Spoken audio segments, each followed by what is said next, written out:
toujours chez FMP et on voulait parler un peu, faire un point sur, sur ce qu'ils font. Parce que exactement.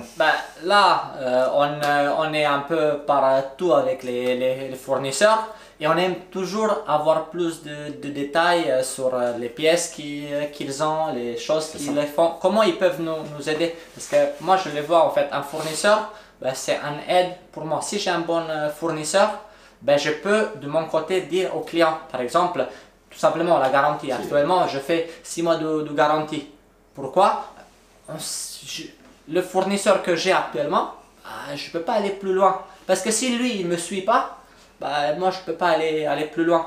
Donc, on va dire, on a des pièces génériques, on a des pièces compatibles, des pièces reconditionnées, des pièces d'origine sur d'autres marques. Moi, je fais que de Apple.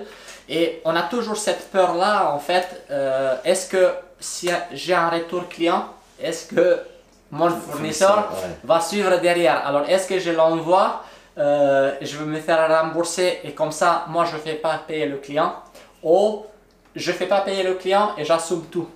C'est toujours cette peur, et c'est cette peur, en fait, que des fois, tu te dis, est-ce que je choisis lui ou lui? Donc, pour ceux qui ne connaissent pas FMP, c'est France Mobile Parts, fournisseur français de pièces détachées. C'est quoi comme marque que vous faites en pièces détachées? Donc, je vais me présenter d'abord. Moi, je m'appelle Mirkaz. Je suis le fondateur de France Mobile Parts. Le parcours, il est plutôt simple, hein. J'étais salarié d'une entreprise qui développait des magasins de réparation un peu partout en France. Et donc j'ai appris au travers des différents réparateurs, surtout des gérants de magasins, quels étaient leurs besoins. Et j'essayais de les combler avec des composants ou des pièces adéquates, des services et tout ça. Et quand il a fallu que j'aille plus loin dans la satisfaction du client, il y a eu un blocage. C'est-à-dire qu'il y avait des raisons économiques, techniques, en ressources humaines. Et donc du coup, on devait se limiter à un certain champ d'action autour du réparateur. Et c'était frustrant pour moi parce qu'en fait, ça ne correspondait pas trop à ma vision de ce que c'est le métier de fournisseur. Et en fait, le fond du truc, c'est quoi? En français, on dit fournisseur, en anglais, c'est supplier. C'est plus dans le soutien. En fait, le terme francisé un peu, il est différent, mais c'est ce qu'on est en fait. On est toujours en train de trouver des solutions pour vous soutenir dans votre activité, parce que plus vous allez vous développer, mieux ça sera pour nous aussi, et plus on pourra aller chercher d'autres ressources, d'autres choses en fait pour aller développer encore. Donc c'est ça qui est passionnant en fait dans le métier. Du coup, il y a 3 ans, on a créé notre structure. Monter un petit site internet, etc. On a commencé à vendre quelques pièces et j'ai fait appel aux usines avec lesquelles je travaillais en Chine. Et très vite, on a eu du SAV. Énorme taux de retour en fait et déception client. Et je me suis dit, c'est pas possible puisque en fait, c'était parmi les usines les plus fiables qui existaient sur le marché. Et on avait un réel problème de fiabilité depuis la Chine. En plus de ça, c'était à la veille du Nouvel An chinois 2019, je crois. Les premiers achats, et donc c'est systématiquement les périodes dans lesquelles la qualité baisse énormément. Donc on s'est adossé en fait au plus grand grossiste mondial en pièces. Donc certes, on gagne beaucoup moins d'argent, clairement, hein. On fait très très peu de marge comparé aux acteurs aujourd'hui, mais le fond, c'est qu'on est tellement dans le produit qui correspond à ce qu'on veut faire. Il y a une avance incroyable et on pourra peut-être en parler. Il y a des petits points de détail en fait dans les produits qui font que on peut dire aux clients, aux réparateurs, déjà ce qu'ils posent, clairement, parce que c'est complètement transparent. Voilà, vous savez quelle dalle vous posez, la colorimétrie, machin, etc. On fait le nécessaire pour que vous ayez systématiquement toujours les meilleurs composants disponibles sur le marché. On fait le nécessaire pour que tous les petits plus qu'on peut avoir dans un écran et qu'on peut faire en amont avant que l'écran soit posé soient déjà faits. Le support de caméra, la plaque arrière, le joint d'étanchéité. Alors ça vaut ce que ça vaut, hein. Il y a des pièces d'origine en Apple qui sont super bonnes. Aujourd'hui, les joints d'étanchéité qui sont fournis en fait sont ceux qu'on peut avoir sur le marché. Ils ont le mérite d'exister et on vous recommande de les poser pour justement que le client à la fin garde l'étanchéité de son téléphone autant que faire se peut. Voilà, s'il a été bien posé, etc., il ne perdra pas trop. Et l'idée, c'est que le client qui vient faire réparer son téléphone à la fin, il ressort de là avec la même expérience que quand il a découvert son téléphone la première fois. On va se focaliser sur son expérience et typiquement un iPhone 10, poser de l'OLED quoi. Poser de l'OLED. Et l'OLED par exemple, c'est une technologie qui n'est pas complètement mature en pièces génériques aujourd'hui. Et on s'est dit, mais la pièce elle est fragile. L'OLED, c'est une expérience qui est complètement différente du LCD. On ne peut pas enlever ça au client, et puis il y a une histoire de consommation, de batterie, etc. Bah tant pis, on va la garantir, la dalle, si elle va casser, on va la garantir pour que le client, quand il retourne au magasin, on ne lui dise pas ah non monsieur, vous n'auriez pas dû le mettre dans votre poche, quoi. Ouais. C'est pas possible. C'est pas possible. L'utilisation normale, c'est pas... Et donc on a intégré dans nos gammes de produits en fait une assurance presque contre la casse dans la dalle elle-même. Donc en fait, si la dalle elle casse, en fonction des modèles, hein, on prend en garantie ces pièces-là. Donc ce qui fait qu'aujourd'hui, en plus de ça, même dans certains magasins, alors tous les techniciens ne sont pas au même niveau, n'ont pas la même expérience, mais quand on a besoin de s'étendre, bon, je parle de toi Norman, clairement qui, en termes de recrutement, doit changer régulièrement. Pourquoi? Parce que tu prends des jeunes qui ont envie de travailler, etc. Mais quand ils prennent en expérience, ils vont aller sur un job un peu différent et tout ça. Donc, je pense que tu es voué, comme beaucoup de magasins, à former. Et au début, tu sais qu'il va y avoir des casses techniciens. Donc, c'est des choses qui arrivent. Et nous, on a intégré pareil dedans. La nappe FPC a été arrachée.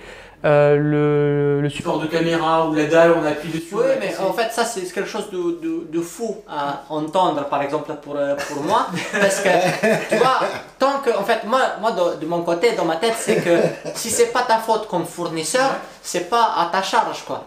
Mais en fait, c'est que nous, en fait, on n'a pas cette vision-là, en fait. Cette vision, c'est ton métier, c'est quoi? C'est de réparer. Ouais. Ok. Notre métier, c'est la pièce détachée. Ouais. D'accord? Qu'est-ce qu'on cherche, nous? C'est ta satisfaction, celle de ton client final, certes, mais à travers toi. Si l'affaire de la pièce détachée, on en fait la nôtre, d'accord, compte sur nous pour faire tout ce qu'on peut pour s'en occuper. Clairement, les seules raisons pour lesquelles on refuse des pièces aujourd'hui en SAV, c'est parce qu'elles ne viennent pas de chez nous, ou qu'elle est véritablement cassée, c'est-à-dire que la vitre en elle-même, voilà, c'est des choses… Ce sera un peu déjà… C'est un peu trop. Voilà. Mais l'idée, c'est d'aller, de ne pas avoir de limite en fait dans la relation qu'on a avec le réparateur et de l'aider au maximum à développer son business parce que clairement, c'est la seule méthode qu'on peut avoir de toute façon pour se développer nous-mêmes. Donc on met en place ces relations avec les différentes usines, nos fournisseurs, etc. pour faire en sorte qu'il y ait une vraie cohérence dans le marché. L'idée, c'est tirer le marché vers le haut. Les marques aujourd'hui tabassent les réparateurs et sous prétexte qu'ils utilisent des pièces de mauvaise qualité, etc. Nous, on arrive à démontrer assez facilement que nos pièces compatibles sont largement aussi bien que les pièces d'origine. Il n'y a pas de raison. C'est juste une histoire de conception, de technologie, etc. Et du prix qu'on est prêt à mettre aussi dans la pièce. Voilà, du prix qu'on est prêt à mettre dans la pièce. On parlait tout à l'heure en off de Samsung. Samsung a une avance extraordinaire en termes de technologie, mais le marché est en train de changer. Les pièces compatibles en Samsung, alors je parle pas de… C'est ça, c'est très difficile de parler des pièces compatibles Samsung parce que l'expérience qu'on a en France, c'était le cas sur des pièces reconditionnées, par exemple en Apple, à l'époque personne n'en voulait parce que le peu de grossistes qui sont arrivés en fait sur le marché, ils ont vendu des pièces reconditionnées de mauvaise qualité et donc du coup la réputation du reconditionné était un petit peu oui, mais c'est ça en fait, galvaudée. Il y a aussi une réputation plutôt mauvaise des réparateurs.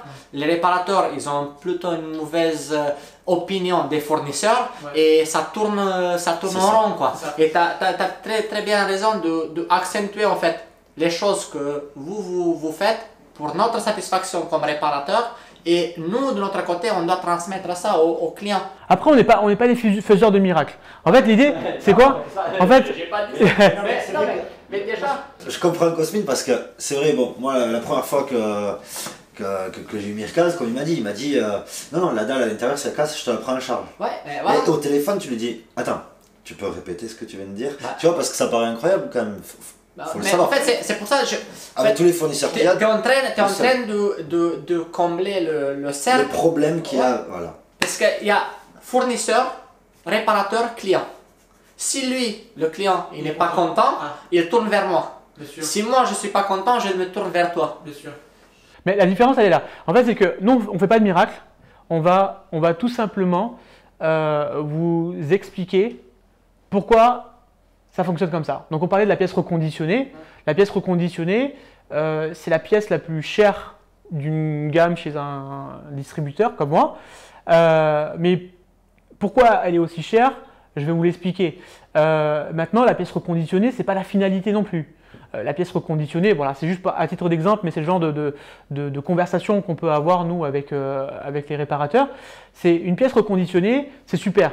C'est une pièce d'origine sur laquelle il y a eu un verre qui a été changé. Bien évidemment, il n'y a pas de logo, etc. Donc la contrefaçon, on n'en parle pas du tout. L'objectif, ce n'est pas de vendre ça comme une pièce d'origine, hein, c'est bien une pièce reconditionnée. Ces pièces reconditionnées, il faut savoir qu'en Asie, ce sont des pièces, c'est ce qu'on appelle du grey market. Donc, l'histoire du truc, je pense que c'est important parce que vous le voyez un peu partout, c'est aftermarket, grey market et black market. Donc ça, c'est vraiment voilà, les trois termes. Black market, c'est marché noir, etc. Donc bon, on n'en parle pas parce que c'est des choses… voilà. Le grey market, c'est on ne sait pas trop où est-ce qu'on se trouve. Et typiquement, la pièce reconditionnée, par exemple, c'est du grey market. Pourquoi? Parce que l'entrée des pièces cassées en Chine est interdite. Ah ouais. Voilà. C'est interdit d'importer une pièce cassée en Chine. Hein, la Chine, ce n'est pas la poubelle du monde et c'est un pays qui a décidé qu'aucune pièce cassée ne rentrerait chez eux, que ce soit pour du recyclage ou de la réparation, etc. Donc c'est interdit. Cependant, la pièce reconditionnée elle vient bien de Chine. Oui. Donc on est dans du grey market. Donc ce qui se passe, c'est que les usines qui vont faire du reconditionnement, elles ne vont pas pouvoir grandir et se structurer comme une entreprise normale. Donc elles sont obligées de rester un petit peu cachées, etc. Le gouvernement va être tolérant, mais par acquis de conscience, les usines, on va même plutôt appeler ça des ateliers, vont… alors pour en avoir visité, on ne fait pas travailler les enfants, etc. C'est des ateliers qui sont tout à fait sérieux, etc. Mais qui ont peur toujours que leur marché, leur usine en fait soit mise en danger parce que justement ils sont sur des petits vides comment dire, juridiques. Voilà. On peut trouver un motif pour les fermer. Exactement. Donc ils font super attention, mais leur grand malheur, c'est qu'ils ne peuvent pas technologiquement évoluer. Donc du coup, on va avoir des défauts sur les pièces reconditionnées. Des pièces, alors c'est des pièces, on va dire que c'est, il va y avoir des petites poussières ou ce genre de choses. Et donc pour nous, c'est extrêmement difficile d'avoir des volumes intéressants avec des pièces tout le temps au top de la qualité. Voilà. Donc on est obligé de mettre en fait un curseur au niveau du contrôle qualité qui fait que il va y avoir des micro-poussières, c'est acceptable parce que sinon les usines ne travaillent pas avec nous si on refuse les 3/4 des produits. Donc on garde que celles qui ont des micro-poussières invisibles à l'œil nu et tout ce qui est beaucoup trop voyant, on le renvoie. Mais voilà, c'est de la pièce reconditionnée. Maintenant, vu que c'est fait dans des ateliers, vous allez avoir des petits défauts sur la structure des produits. Alors, il peut arriver de temps en temps qu'il y ait un point de colle qui ne tienne pas, etc. Qu'il y ait des nappes qui sont coupées, ça m'est arrivé aussi. Mais pourquoi? Parce qu'en fait, la qualité du contrôle et des conceptions des produits n'est pas aussi bonne que quand on fait du aftermarket. Et le aftermarket, c'est les pièces génériques aujourd'hui qui sont… Ça, c'est de la production. C'est de la production. Donc la dalle, elle est fabriquée par des grandes marques Sharp, LG et des grandes marques chinoises aussi. C'est Huaxing, c'est ZY, c'est qu'est-ce qu'on a d'autre? On a encore Tianma à l'époque, c'était le terme qu'on connaissait. Alors aujourd'hui, plein de gens vendent du Tianma, mais ça n'existe plus en LCD depuis très longtemps. Mais on appelle toujours ça du Tianma. Il y a plein d'usines comme ça qui fabriquent des écrans en générique et qui se retrouvent. Donc la dalle est fabriquée par une usine. Elle envoie ça à une autre usine qui va faire l'assemblage avec tous les composants à l'intérieur, mais c'est fait dans des véritables usines en fait, haute technologie. Et la poussière, on peut la chercher, on la trouvera jamais quoi, parce que c'est dans des salles blanches, extrêmement bien fait. Le défaut là-dessus, c'est que le logiciel et les composants primaires, les puces, ne sont pas des puces d'origine Apple. Donc c'est des pièces compatibles qu'on va concevoir pour qu'elles fonctionnent avec des téléphones Apple. Et surtout au lancement d'un téléphone, c'est très très dur parce que les firmware évoluent très vite. On met à jour les iPhones les uns sur les autres.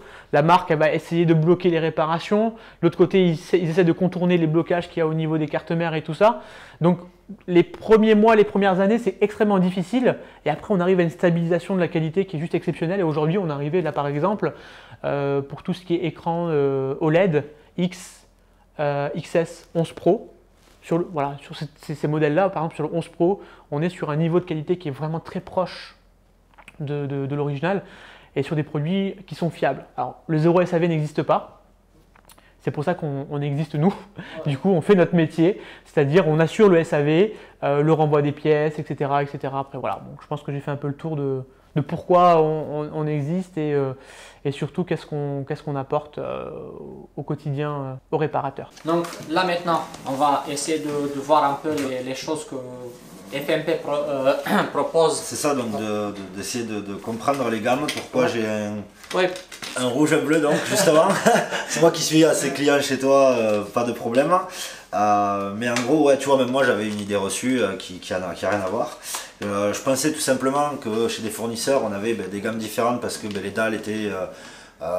Voilà, on se dit de suite, bon ben là la dalle c'est un bas de gamme, celle-là c'est du haut de gamme. Non. En fait, donc pour en revenir, c'est les composants qui sont à l'intérieur. C'est les composants qui sont là. Alors c'est différent à chaque fois, donc c'est toujours difficile pour moi de me prononcer parce que pour un modèle aujourd'hui, ça sera un cas. Et pour un autre modèle demain, ça sera, ou pour le même demain, ça sera un autre cas parce que tout dépend vraiment des sources d'approvisionnement. Faut savoir qu'en Chine, c'est très rare d'avoir une appro régulière sur un composant. C'est généralement des gros batchs par million qui sont faits. Et une fois que ce stock est écoulé, une autre usine ou la même usine va relancer un batch mais avec des composants différents. Et donc, ouais, ça peut changer le résultat. Exactement, le résultat n'est pas systématiquement le même. Donc, il faudrait prendre un exemple en fait, très simple. Là, donc tu as du XR. Tu peux le montrer à la caméra. Là, ici. Non, en bas, là, on le voit. Ah, j'ai un peu vu. Ouais, donc voilà, le X et le XR. Donc techniquement, on a du XR. On va commencer par le XR parce que c'est le LCD, c'est un peu plus simple. Voilà. Donc il existe énormément de dalles différentes, on va dire, en je vais XR. un peu. Voilà. Et on va dire que ça, c'est ce qui se fait de mieux en compatible. Donc, normal de peut-être plus comparer avec d'autres modèles. Ouais, voilà. j'ai comparé. Et ça, c'est le premier prix chez nous, mais en fait, on va dire que c'est le haut de gamme un peu de ce qu'on peut trouver par ailleurs. Ça peut arriver. Dans le compatible, c'est ça? Dans le compatible, ouais. Et je vois qu'il y a toutes les. En fait, ça, c'est une pièce prête à être montée. Donc, sur l'XR, il y a la plaque, il y a la cache pour les caméras. Tout est prêt pour être monté, donc on met le capteur de proximité et tout ce qui va avec ici et on le monte et c'est bon, quoi. Et du coup, tu n'as même pas à avoir peur d'enlever ça pour la garantie en cas de problème. Parce qu'ici, on le prend sans problème. Ouais, donc voilà, par exemple, on va dire, voilà, on a un SAV chez toi. Comment on doit retourner ta pièce? Attends, on va en parler, mais en réalité, la pièce elle est compatible, d'accord? Ouais. C'est du bon compatible, on va dire. Ouais. Faire mieux, ça serait peut-être de la surqualité, c'est ce qu'on se dit. Et on a un tarif suffisamment intéressant pour qu'on soit compétitif dans les réparations, dans les prestations par rapport au marché. Donc nous, ce qui nous importe, c'est que avec ce produit, vous pouvez faire un travail de qualité et rester compétitif avec vos concurrents. D'accord. C'est ça l'idée. Ensuite, la gamme au-dessus, alors on l'a pas, mais c'est la gamme rouge. Moi, c'est celle-là que je prends tout le temps, la gamme rouge. Voilà. Et la gamme rouge, on va dire que on va essayer de chercher une dalle qui soit la même ou de meilleure qualité, d'accord? Parce que la marque elle est meilleure, etc. Enfin voilà, la durabilité, la fiabilité, etc. Toutes les raisons qui peuvent nous amener à se dire que ok, ce produit-là c'est la tranquillité d'esprit. Ouais. Voilà. Moi je sais, je travaille avec, c'est la tranquillité d'esprit. Voilà. Donc quand on commande une gamme rouge par exemple, le réparateur il va se dire je me suis trompé de vis, j'ai abîmé l'écran, c'est pas grave, il est pris en garantie. La dalle elle s'est cassée, je l'ai posée, c'est pas grave, il est pris en garantie. Le client, allez, de temps en temps, il a pris un petit choc, mais il n'est pas visible. Ouais. Il est prêt en garantie. C'est vraiment la tranquillité d'esprit. Et on est, voilà, je crois qu'il y a des écarts de prix, il y a à peu près de 10-15% en fonction des modèles, etc. Mais l'idée, c'est quoi? C'est que quand on travaille sur cette gamme-là, on est tranquille. Moi personnellement, je garantis tout un an depuis le premier jour de mon magasin. Ouais. Et c'est vrai que quand je t'ai rencontré et quand j'ai vu ça, je dis ben, c'est ça qu'il faut. Ouais. Bon, après nous, ça fait très longtemps qu'on garantit à vie tous les écrans, quelle que soit la gamme. Le tactile, la dalle, etc. Le plus difficile aujourd'hui, c'est de persuader le client en magasin. C'est du reconditionné, ça. Ouais. Ça, c'est le reconditionné. Ouais. Non, le client en magasin, en fait, il a une crainte, c'est qu'il fasse sa réparation et que ça ne fonctionne pas bien. Ouais. Si on lui dit vous avez une garantie à vie sur votre pièce, déjà en termes d'assurance, en termes de confiance, on part sur d'autres bases. C'est clair. Oui, non, mais justement, c'est ça que je suis en train de dire, je disais tout à l'heure, c'est que moi, en tant que réparateur, je peux avoir un bon discours avec mon client parce que je sais qu'à l'arrière, je suis OK. S'il y a quelque chose, si la pièce elle est en faute, je peux la retourner. Je ne perds pas l'argent. Ok, je vais perdre un peu de temps avec le client pour faire le SAV, mais je préfère perdre un peu de temps et avoir un client satisfait que de dire bah, non, c'est pas pris en garantie, il faudrait payer encore une fois. Ça, en général, on sait comment ça se finit. En mauvais avis et tout le reste, quoi. Concernant le transport, en fait, moi je vous explique tout simplement, gardez de côté quoi. Gardez de côté puisque de toute façon la pièce on vous la reprendra, soit dans une semaine, un mois ou 3 mois. Et quand vous avez suffisamment, vous m'appelez. Oui, mais voilà, c'est ça. De plus. Justement. Et après un poste qui vient chercher à la boutique directement. Et puis voilà. De plus, moi ce que j'aime bien chez toi, c'est que quand tu commandes pour 300 €, Chronopost gratuit. Non mais j'étais surpris parce que j'ai acheté. Dès que tu as 300 balles, c'est gratuit la livraison. Chronopost 24 heures. Attends, on va parler justement de ça parce que l'autre fois, donc cette vidéo c'est la deuxième tentative en fait qu'on fait pour pouvoir faire une vidéo ici chez FMT. Et le truc c'était que je me suis dit, ok, il y a Mirkas et toi, vous venez chez moi. Ouais, c'est ça. J'ai commandé un écran pour un MacBook et je dis, bah voilà, je le mets en retraite chez toi et tu me le ramènes quand vous venez. Donc on s'est eu au téléphone un jour avant. Ah bah on peut pas, normalement on peut pas venir. Bah, je dis, écoute, on annule. Et je lui ai dit, bah renvoie-moi par la poste, tu me diras combien ça coûte. Ah mais non, t'as commandé plus de 300 €. Ah bon? Ouais, si, c'est gratuit. Ouais. Donc ça c'est une autre chose. Ouais. C'est bien parce qu'il y a des fournisseurs, bon, et c'est jamais gratuit. Il y a toujours quelque chose, mais il faut vraiment commander un gros panier. Alors, au minimum 500, 600, voire 700, plus. 800 sur les ça encore tu payes 3 €, tu vois. Ouais. Mais là, non, 300 € c'est gratuit. Ça, c'est super cool. Et je te dis, là, t'as pas de mal à garantir tes pièces. Tu vois, moi, bon, après ici, chez FMP, je prends toujours ce qu'il y a de plus cher, quoi. C'est bon. Je suis vraiment tranquille mentalement. Ouais. Et c'est vrai que quand j'ai un client qui vient, tant que je vois que le verre, tu sais, il n'est pas griffé. Ouais, mais après voilà, ça c'est en fait, nous on sera aussi un filtre. Voilà, tu sais dire au client, là il est dans un sale état. Ouais. Mais voilà, comme au début des hard OLED, tu vois, moi personnellement. Moi je l'ai jamais posé parce que ça m'a fait peur. C'est ça, mais quand tu te dis, bon derrière, même si la dalle est fissurée, tu as un fournisseur qui le prend en charge. Parce qu'après, voilà, tu veux même du soft, tu vois. Non, mais d'un autre côté, je comprends. Moi, j'étais jamais contre. Il y a les autres confrères sur Montpellier qui proposent 3 catégories différentes, 3 prix différents. Ouais, moi, je suis avec un seul. Moi, je suis à un prix aussi, pareil. Et après, voilà, chacun il fait comme il a envie. Mais moi, je me disais à chaque fois, mais comment vous faites, les gars? Parce que forcément, voilà, ça se casse. Forcément, vous avez des retours. Là, ce sera plus facile avec les gens comme ça. L'histoire de l'Arbolète, c'est ça qui a provoqué en fait cette garantie dans la dalle. Parce qu'on avait le choix, on s'est dit, mais sur le marché, il y a quoi? Il y a du LCD, du Incel, ok. Mais c'est en termes d'expérience client, pas du tout la même chose que l'OLED. C'est clair. Parce que l'OLED, c'est cool quand même. Donc, le soft OLED était extrêmement cher. Je crois qu'à l'époque c'était 100, 120 €, c'était cher, autour d'une centaine d'euros, je crois, je ne me rappelle plus trop. Et le hard OLED commençait à baisser énormément en termes de tarifs. Et on s'est dit, mais attends, avec le hard OLED, parce que oui, il y a hard OLED et hard OLED aussi. Hein. Les pièces en hard OLED qu'on proposait déjà à l'époque étaient extrêmement bien et je pense qu'il y a même des clients qui ont eu du mal à passer du hard OLED au soft OLED parce que même si le soft OLED il est proche de l'origine, le hard OLED il avait quand même une touche un peu particulière en termes de luminosité etc que le soft n'a pas, même que celui d'origine n'a pas.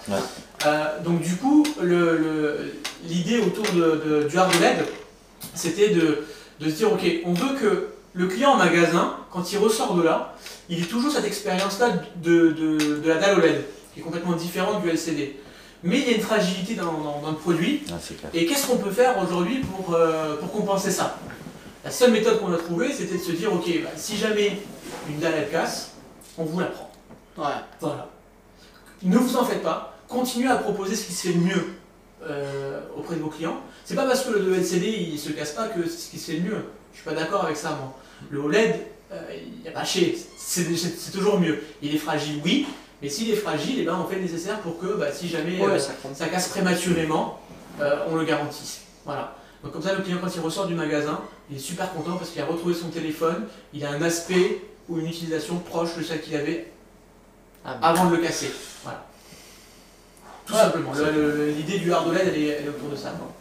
Mais ça c'est vraiment, comme tu as dit tout à l'heure. Ouais, tu garantis tranquillement quoi. Moi j'ai beaucoup de clients qui viennent, mais là-bas c'est 3 mois, là-bas c'est 6 mois, vous 1 an. Bah, j'ai dit de base, j'ai toujours garanti 1 an, je dis je continuerai, et puis voilà. Et puis quand tu sais que derrière, tu as un bon fournisseur qui te permet d'envoyer tes produits en garantie et pas de les jeter à la poubelle parce que tu as payé 100 €. Là aussi, comme tu as dit, avec garantie à vie. Moi par exemple, je ne fais pas énormément de volume. C'est vrai que si je fais, allez, on va dire que j'ai 2-3 écrans et je les garde, je ne peux pas les garder on va dire pour très longtemps. Là, je me permets très longtemps, tu en auras. Oui. Au bout d'un mois, tu en auras 1 ou 2. Oui, mais ça c'est dans le contexte avec toi. Eh oui, avec moi, oui. Parce qu'avec un autre fournisseur, je me dis, attends, déjà il faut se rappeler quand tu l'as acheté. Parce qu'on n'a pas l'habitude, en général on les sort de l'emballage, on a pris l'habitude de marquer sur les boîtes la commande défaut, et voilà, et quand on l'a acheté pour ne pas s'être fait réjecter parce qu'il faut choisir toujours laquelle commande, à quelle date. Ah mais non, là il n'y a pas cette sticker, on ne le prend pas, ah il était monté, Après ça sert à rien d'avoir une garantie si on ne peut pas l'utiliser quoi. Parce que si ok, tu me donnes une garantie pour le garder dans le tiroir. Ça sert à rien. Moi, avec mon client, qu'est-ce que je vais faire quoi? Non, en gros, alors je sais pas parce que est-ce qu'on a encore le temps? L'idée pour moi, c'est de maintenir cette relation-là le plus longtemps possible. Je vais être totalement honnête avec vous. Ça devient de plus en plus dur, mais les gens que je recrute aujourd'hui, j'essaie de leur apporter aussi cette philosophie-là. C'est qu'il n'y a pas de petits clients en fait. Donc l'idée, c'est de composer un petit peu avec les besoins de chacun, faire un peu au cas par cas. Et techniquement, bah voilà, si au bout de 3 mois, tu n'as que 2 écrans et que malgré tout, tu n'arrives pas à en avoir suffisamment pour nous les retourner, bah, je te dirais... non mais ça, moi je veux dire que ça donne de la marge pour moi comme réparateur, c'est ça que je veux dire. Parce que je suis tout... Non mais même, on n'est pas fermé à l'idée de faire retourner. Alors aujourd'hui, c'est mon engagement.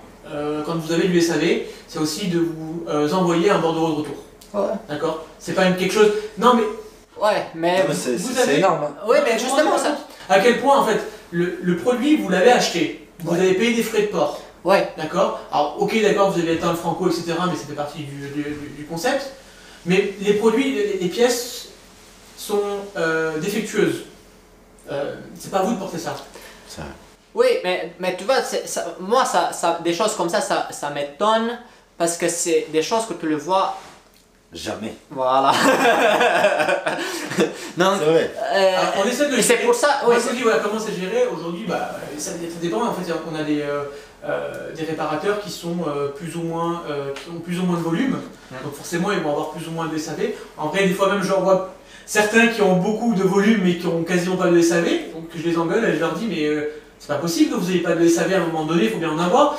Et ben non, alors je ne sais pas pourquoi. Et d'autres qui vont pas avoir énormément de volume et qui vont avoir du SAV régulièrement.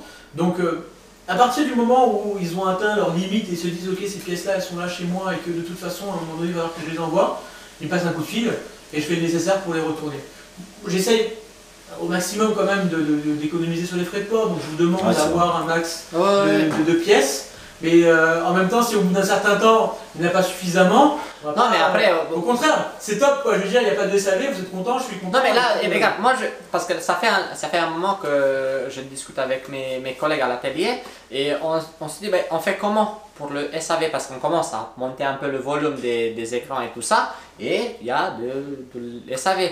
Mais je le fais quoi? On fait quoi? On fait une fois par mois des retours et si j'ai un seul écran à renvoyer, on fait quoi? On perd de l'argent? Est-ce qu'il sera pris? Est-ce qu'il ne sera pas pris? Est-ce qu'on perd du temps? Au moins, on va dire avec un concept comme le tien, tu peux attendre même 6 mois, voilà, tu t'en fiches. j'ai un bac où c'est marqué SAV.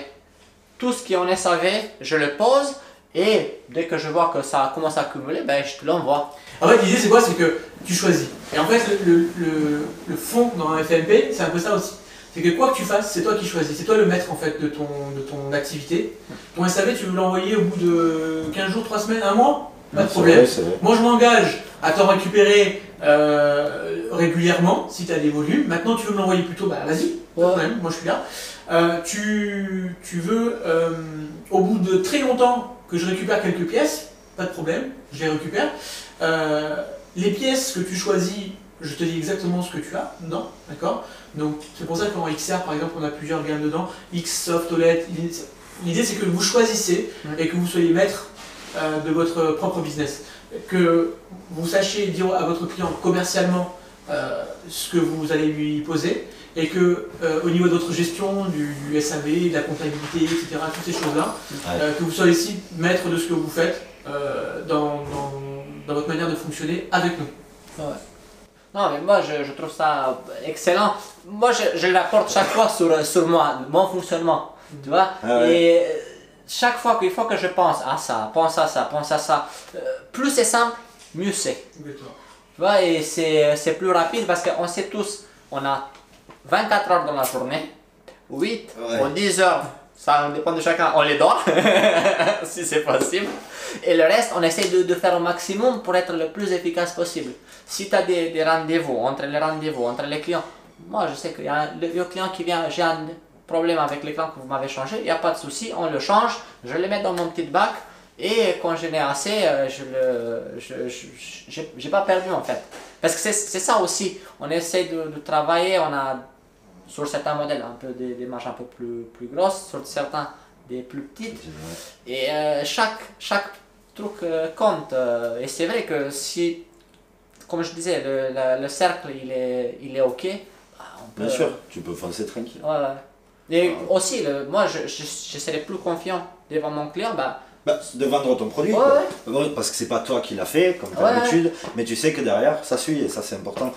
Moi je sais que pour l'instant j'ai jamais eu de refus de SAV, aucun. Bon après, comme je te dis, tu sais, quand j'ai des clients qui arrivent, le verre il est tout rayé, tu sais, enfin voilà. Non, mais ça c'est aussi. Même moi j'aurais honte d'envoyer ça, je sais très bien que le client a abusé, mais c'est vrai que des fois tu peux tomber sur un écran, je sais pas, qu'à 20 jours ou allez 1 mois et demi, tu sais c'est la petite nénette il est tout neuf l'écran, et des fois tu l'envoies chez un fournisseur, il te dit ah non là je te le prends pas parce qu'il a ça, que même toi tu te dis putain j'ai envie d'y repayer à la fille parce que tu vois. Ah là là. Mais c'est vrai que de travailler comme ça c'est bien, moi je sais que je fais comme ça, tu vois. Bon après t'es pas obligé, mais moi je remets toujours un écran dans une boîte et je renvoie et voilà et basta. Ouais mais ça en fait voilà, c'est des processus que chacun il va prendre et il fait comme il le sent.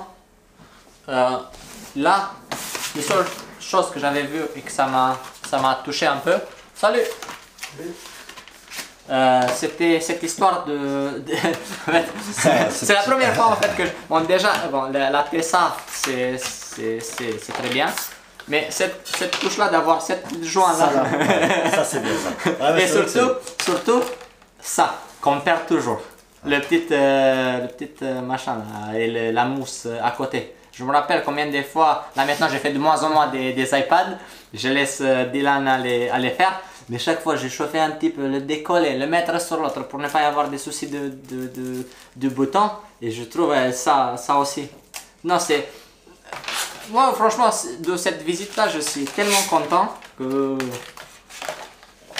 Alors, je te dis qu'il y aura c'est important parce que l'adhésif, c'est un gros sujet. Alors, je sais pas, Norman, comment tu fais pour. Eh bien, je te dis, moi je me sers de leur colle. Je fais l'adhésif comme ça, là, tu sais, je mets ta vitre, mais je mets toujours un fil. Ouais, mais là, attends, parce que là, c'est bien. Bon, j'ai fait un comparaison avec qu'est-ce qu'il fait, comment ça s'appelle, Dylan chez moi. Et il avait un iPad Pro à faire. Et comme sur celle-là, comme sur les iPad R2, chez un autre fournisseur, j'avais, en fait, il y a la dalle qui vient sans adhésif. Ouais.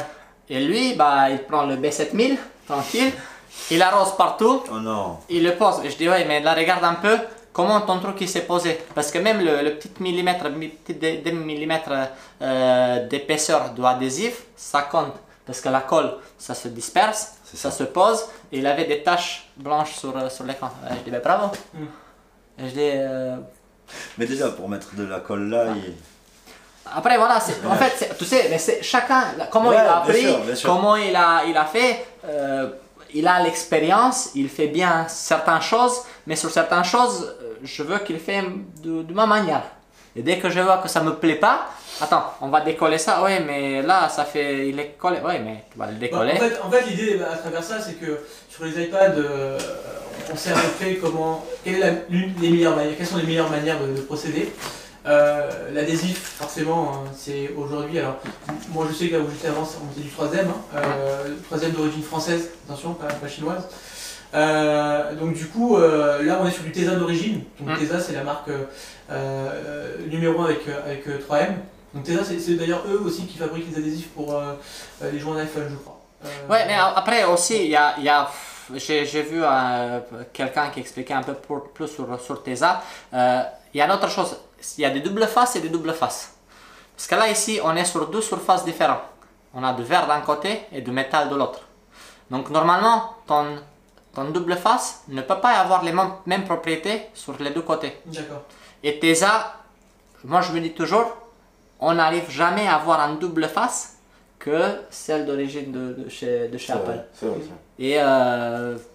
Et officiellement, ils ne parlent pas que c'est de Tesa, mais Tesa c'est le... En vrai, donc, pour le moment, on a assez peu de retours sur la qualité d'adhésif, ça fonctionne bien. Je n'ai pas tous les détails exactement non plus de la conception, etc. Parce que là, les gars, vous êtes beaucoup trop techniques pour moi aussi à un moment donné. Mais dans tous les cas, ça se passe plutôt bien. Et l'ensemble de toutes les gammes d'iPad aujourd'hui qu'on a sont prémontées avec de l'adhésif Tesa. Non, mais déjà, avoir, comme je disais, les écrans jusqu'à présent que j'ai acheté chez notre fournisseur, il n'y a pas tout ce qui est dalle et verre, comme ça, donc iPad Air, iPad Pro et tout ça, il n'y a pas d'adhésif. C'est à toi de le mettre. Ben, même des fois, tu sais, il y a de l'adhésif, mais il vaut rien. Je te dis, moi souvent, je rajoute un filet autour. Oui, mais après, moi aussi, en fait, j'aimais de la double face, pareil, de la Tesa, mais j'ai pas les caractéristiques, je sais pas, tu sais, on sait jamais quel Tesa on a acheté, d'où ça vient. C'est ça, c'est clair. Je Donc, t'enverrai un lien là, ce colle. Je t'envoie, tu vas voir, c'est fantastique. Donc, on est bon sur cela. On est bon sur ça. Fin de cette vidéo. Merci encore une fois à FMP de nous avoir invités ici. Merci à Norman d'avoir participé. Avec plaisir, merci pour l'invitation. Merci pour les ça. pizzas. Oh, merci à FMP, pas à moi. Et bah, j'espère que vous avez appris quelque chose et à la prochaine.